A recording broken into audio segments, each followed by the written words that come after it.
Breaking news! Pangulong Bongbong Marcos trending matapos lagdaan ang pangmalakasang kautusan na tumatalakay sa West Philippine Sea.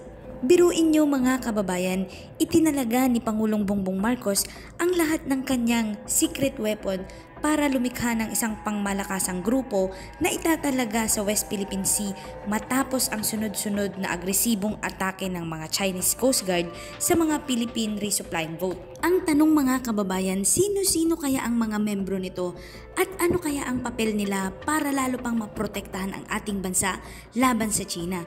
Huwag na natin tong patagalin pa mga kababayan. Halina't samahan niyo ako at sabay-sabay nating alamin ang mga maiinit na balita sa araw na ito.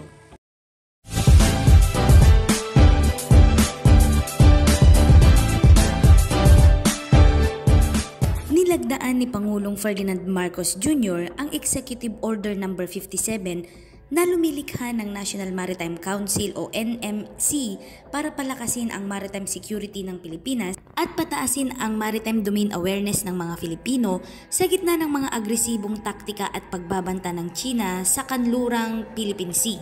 Sa 6 na pahinang EO57 na nilagdaan noong March 25 ni Pangulong Bongbong Marcos, binigyang diin ni Pangulong Marcos ang pangangailangan na palakasin ang maritime security at itaas ang kamalayan sa maritime domain sa gitna ng isang hanay ng mga seryosong hamon na nagbabanta hindi lamang sa territorial na integridad ng ating bansa, kundi pati na rin sa mapayapang pag-iral ng mga Pilipino. Sa ilalim ng Executive Order 57, pinalitan at inayos ni Pangulong Marcos ang National Coast Watch Council sa NMC upang bumalagkas sa mga patakaran at estratehiya para matiyak ang isang pinagkaisang, coordinated at epektibong balangkas ng mga pamamahala para sa maritime security at domain awareness ng bansa, bukod pa sa ibang mga kapangyarihan at tungkulin. Ang National Maritime Council na pinamumunuan ni Executive Secretary Lucas Bersamin ay inatasang bumalangkas at magbigay ng mga alituntunin para sa epektibong pagpapatupad ng Executive Order 57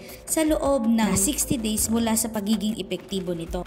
Ang mga miyembro ng National Maritime Council ay ang kalihim ng Department of National Defense Gibo Department Teodoro, of Agriculture Secretary Francisco Tiu Laurel Jr., Department of Energy Secretary Rafael Lutilla, Department of Environment and Natural Resources Maria Antonia Loizaga, Department of Foreign Affairs Secretary Enrique Manalo, at National Security Advisor Eduardo Año.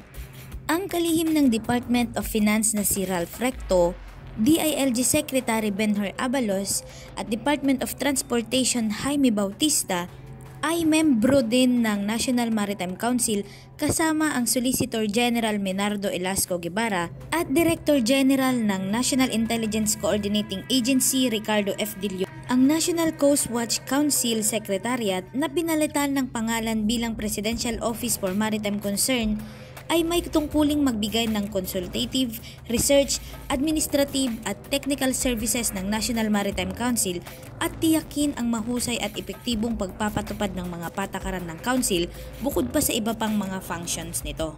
Si Presidential Assistant for Maritime Concern Andres Centino ay pinangalan ng Presidential Office for Maritime Concern Head at inatasang direktang mag-uulat sa Pangulo ng mga kritikal at mga usapin at isyong makakaapekto sa maritime security at domain awareness ng bansa. Samantala, ang National Task Force for West Philippine Sea na nilikha upang i-organize, i-synchronize at i-operationalize ang pagtatrabaho ng mga kakayahan ng iba't ibang ahensya para sa isang pinagkaisang aksyon sa West Philippine Sea at ikakabit ang National Maritime Council at tatanggap ng gabay sa patakaran mula sa Pangulo sa pamamagitan ng National Maritime Security. Inilabas ni Pangulong Marcos ang executive order na ito kasunod ng pag-atake ng water cannon ng China Coast Guard at Chinese Maritime Militia sa isang supply vessel ng Pilipinas sa Ayungin Shoal na labis na pininsala sa barko at nasugatan ang 3 Filipino crew members. Nauna nang sinabi ng Pangulo na isang response and countermeasure package ang ipapatupad ng gobyerno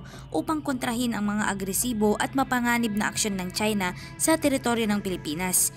Inangkin ng China ang halos buong South China Sea na nasa loob ng Exclusive Economic Zone ng Pilipinas.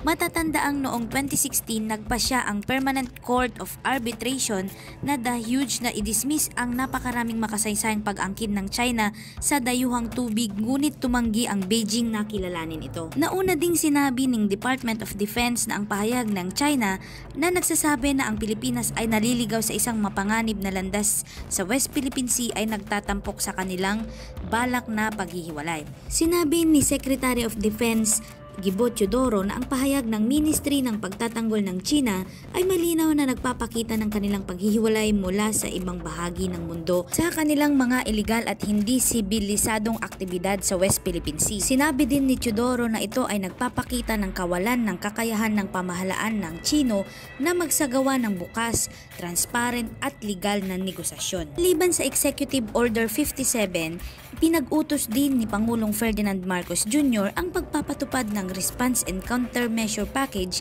sa harap na patuloy na pananalakayan ng China sa West Philippine Sea. Sinabi ni Marcos na nakipagpulong siya sa mga opisyal ng seguridad at depensa ng bansa nitong mga nakaraang araw kasunod ng pag-atake ng water cannon ng Chinese Coast Guard at Chinese Maritime Militia sa isang supply vessel ng Pilipinas sa Ayungin Shoal na ikinasugat ng 3 tripulante. Ibinunyag din ng Pangulo na siya ay nasa constant communication sa mga kinatawan ng mga kaalyado, partner at mga kaibigan ng bansa sa international community. Sa katunayan, nag-alok daw sila ng anumang tulong sa Pilipinas upang maprotektahan at matiyak ang ating soberanya, mga karapatan sa soberanya at jurisdiksyon habang tinitiyak ang kapayapaan at katatagan sa Indo-Pacific. Di man niya binunyag ang detalye ng package ng countermeasure, ngunit inalarawan niya ito bilang proportionate, deliberate at reasonable sa harap ng bukas, walang tigil at iligal, mapilit, agresib at mapanganib na pag-atake ng China. Hindi naman bababa sa 3 tauhan ng Navy na sakay ng UM-4 ang nasunugatan noong weekend matapos ang 2 sasakyang pandagat ng Chinese Coast Guard water cannon ang kanilang sasakyan pandagat na nagdadala ng supply para sa mga tropang Pilipino na nakatalaga sa BRP Sierra Madre. Dahil dito, ipinatawag ng Department of Foreign Affairs ang charge d'affaires ng Chinese Embassy para iparating ang matinding protesta ng Pilipinas sa insidente. Sa pangalawang pagkakataon nitong buwan, nasugatan ang mga tripulante ng Pilipino sa komprontasyon ng mga barko ng China at Pilipinas sa pinag-aagawang teritoryo. Ilang bansa din ang nagpahayag ng suporta sa Pilipinas habang kinundina nila ang pagsalakay ng China sa West Philippine Sea at nanawagan na ang pagpigil at pagsunod sa 1982 Law of the Sea Convention at ang 2016 arbitral decision.